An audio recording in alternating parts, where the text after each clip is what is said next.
Sekarang Waida berada berhadapan rumah PPAM Fasa 4B di Bandar Baru Setiawan Perdana, Setiawan Perak.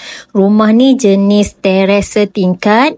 Keluasan dia 20 lebar kali 60 kaki panjang. Ada 3 bilik dan 2 bilik air. Ini bilik yang pertama sekali dengan bilik air. Dan dekat sini ada bilik air yang kedua, bilik yang kedua dan ruangan dapur dia ada satu lagi bilik yang ketiga. Dapur pun ada tabletop siap-siap dan ada partition siap-siap. Bahagian porch dekat luar ni, 20x20 ada siap tile sekali. Okey, jom kita tengok beberapa fasiliti elit yang dah siap seperti taman tema air kanak-kanak ni. Kita ada juga kolam renang dewasa bersebelahan sahaja dengan taman tema air. Kolam ni bersaiz Olimpik, sangat-sangat luas.